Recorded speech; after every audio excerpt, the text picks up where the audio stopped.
बच्चों resistance. Resistance बच्चों 10th class के लिए एक बहुत ही इंपॉर्टेंट टॉपिक है आपका, ठीक है। रेजिस्टेंस क्या होगा बच्चों आपका? रेजिस्टेंस पढ़ने से पहले बच्चों देखो वोल्टेज के बारे में पढ़ते हैं। ओम्स लॉ क्या पढ़ा था बच्चों हमने? ओम्स लॉ बच्चों क्या बताता है?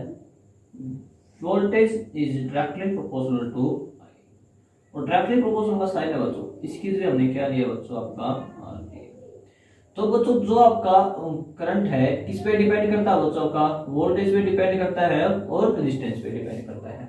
ये जो डायरेक्टली प्रोपोर्शनल का साइन था इसके लिए जो हमने क्या लिया बच्चों? R लिया, और R क्या बच्चों आपका रेजिस्टेंस है, ठीक है।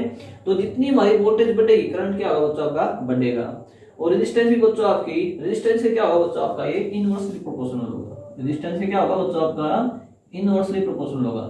यदि करंट बढ़ेगा तो रेजिस्टेंस क्या होगी बच्चों आपकी? कम होगी। रेजिस्टेंस बढ़ेगी तो करंट क्या होगा बच्चों आपका?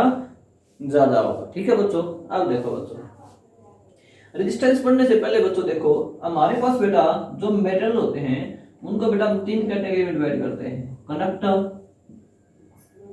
Insulator, semiconductor.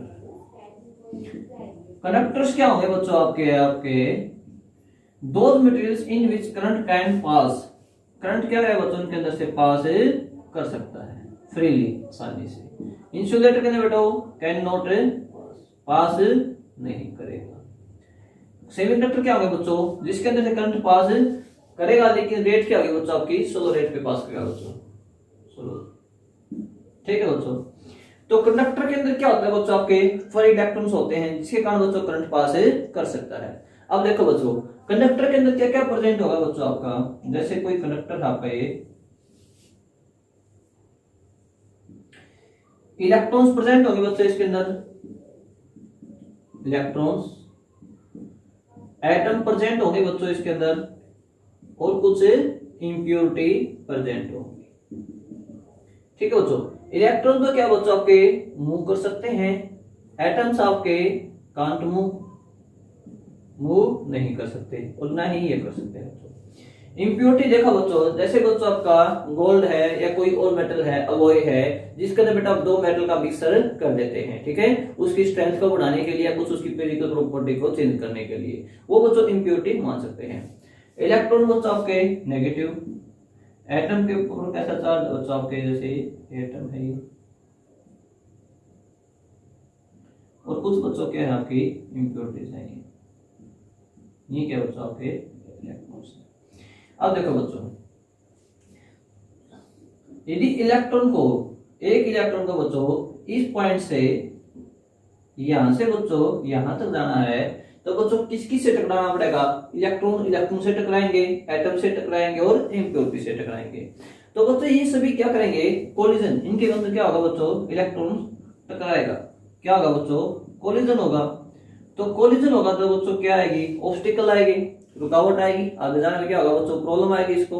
तो बच्चों रेजिस्टेंस क्या आपका? Resistance is the obstacle provided to pass an electron. Electron को या करंट को पास करने के लिए जो रुकावट या ऑब्स्टिकल प्रोवाइड किया जाता है उसको बच्चों हम क्या बोलते हैं? रेजिस्टेंस बोलते हैं। क्या बोलते हैं बच्चों? रेजिस्टेंस बोल सकते हैं। यदि यहाँ पे सिर्फ इलेक्ट्रॉन प्रेजेंट होते तो आसानी से पास आउट कर जाते बच्चों, लेकिन इलेक्ट्रॉन्स बच्चों जैसे जैसे आपके यहाँ से पास करते हैं इलेक्ट्रॉन से भी टकराते हैं। किससे टकराते हैं बेटा? एटम से भी टकराते हैं, इंप्योरिटी से भी टकराते हैं। तो बच्चों इसलिए क्या होगा? उनके बीच में कोलिजन होगा। कोलिजन होगा तो बच्चों रुकावट आएगी तो बेटा आसानी से पास नहीं कर सकते हैं। तो करंट को बेटा हमने पता है करंट को पास कब होता है? जब इलेक्ट्रॉन्स क्या करते हैं? मूव करते हैं। इलेक्ट्रॉन्स मूव करेंगे तो बेटा इन सभी से क्या करेंगे? वो टकराएंगे। इन सभी से टकराएंगे तो क्या होगा बच्चों? उसके अंदर रुकावट पैदा होगी। तो उस रुकावट को बच्चों हम क्या बोलते हैं? रेजिस्टेंस बोलते हैं। क्या बोलते हैं बच्चों? रेजिस्टेंस। तो बच्चों रेजिस्टेंस के आपके कुछ फैक्टर्स हैं जिसपे रेजिस्टेंस आपकी डिपेंड करती है।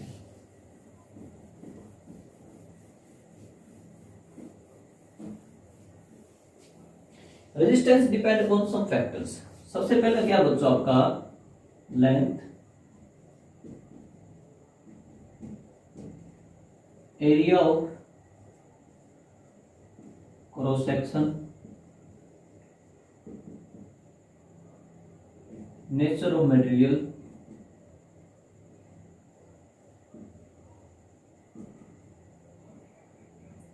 And temperature. टेम्परेचर।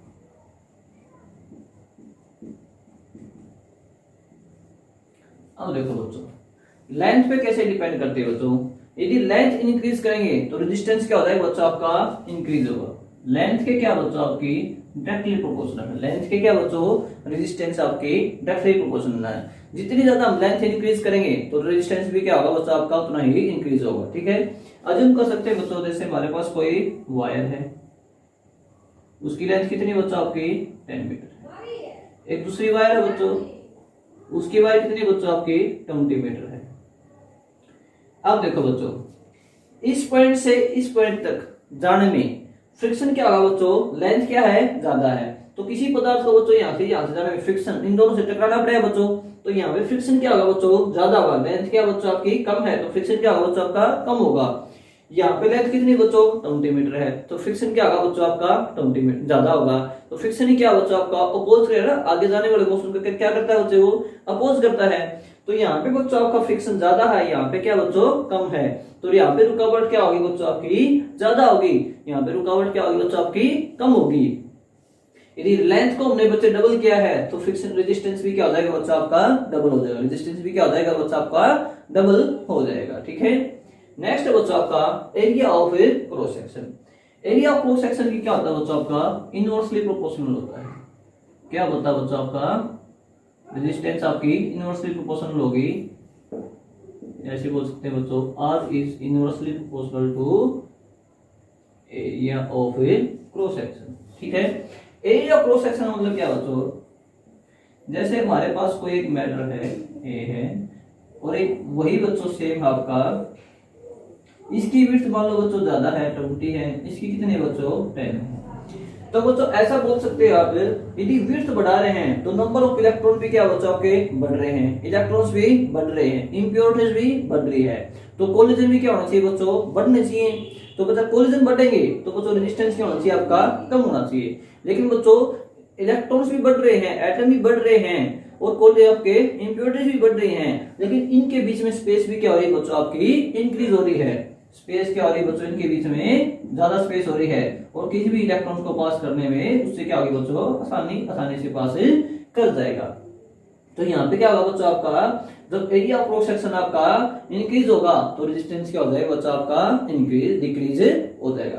तो हमने क्या पढ़ा बच्चों आपका अभी तक R is directly proportional to A और R is inversely proportional to length और इनवर्सली किसका होता है बच्चों आपका A का। तो R is directly proportional L by A। इस सिंबल को हटाने के लिए बच्चों हम क्या यूज करते हैं रो। ये क्या बच्चों आपकी रेजिस्टिविटी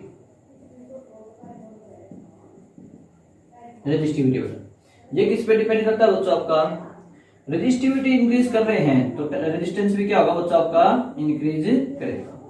यहां से बच्चों आपका रेजिस्टिविटी का फार्मूला क्या है बच्चों आपका R इंटू ए अपॉन क्या आएगा बच्चों एल आएगा। अब देखो बच्चों नेचर ऑफ मटेरियल पे क्या करता है बच्चों ये भी डिपेंड करता है। नेचर ऑफ मटेरियल का मतलब क्या बच्चों, जैसे बच्चों आपके पास नाइक्रोम है और क्या बच्चों आपका गोल्ड है या कॉपर है सिल्वर है। ठीक है, तो बच्चों नाइक्रोम के अंदर रेजिस्टेंस क्या होगा बच्चों उसका ज्यादा होगा। नाइक्रोम के अंदर रेजिस्टेंस क्या होगा बच्चों उसका ज्यादा होगा, इसलिए बच्चों वो क्या होता है आसानी से मतलब उसके अंदर से जब करंट पास करते हैं वो क्या हो जाता है बच्चे आपका हीटअप हो जाता है। लेकिन गोल्ड के अंदर से बेटा करंट पास करेंगे वो इतना ज्यादा हीटअप नहीं हो जाता है। लगातार उसके अंदर से करंट पास करेंगे तो बच्चों हीटअप होने का क्या हो जाएगा बच्चों आपका वो मेल्ट हो जाएगा। लेकिन बच्चों आपका जो नाइक्रोम है वो बच्चों बहुत ज्यादा टेम्परेचर पे मेल्ट नहीं होता है।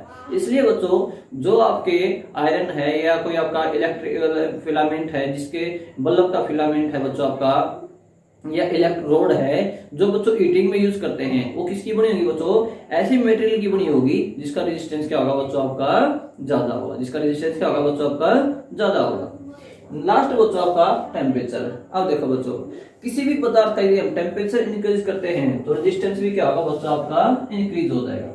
टेम्परेचर बढ़ने से क्या होगा बच्चों कोलिजन क्या हो जाएगा बच्चों आपका फास्ट हो जाएगा। कोलिजन क्या हो जाएगा बच्चों आपका फास्ट हो जाएगा। ठीक है, यदि कोलिजन फास्ट होगा तो क्या होगा बच्चों आपका इलेक्ट्रॉन्स को वन पॉइंट से टू अदर पॉइंट पर जाने के लिए बच्चों क्या होगा ज्यादा एनर्जी की जरूरत होगी, ज्यादा समय लगेगा। तो टेम्परेचर बढ़ने से रेजिस्टेंस भी क्या होगा बच्चों आपका इंक्रीज होगा। ठीक है, टेम्परेचर बढ़ने से बच्चों रेजिस्टेंस क्या होगा आपका, इंक्रीज होगा। तो ये 4 फैक्टर्स है बच्चों जिस पे आपका रेजिस्टेंस डिपेंड करता है, जो आपके रेजिस्टेंस के लिए रिस्पॉन्सिबल होते हैं। तो बच्चों ये रेजिस्टेंस का टॉपिक था, इसमें कोई डाउट हो तो आप कमेंट में पूछ सकते हैं। Thank you, have a nice day.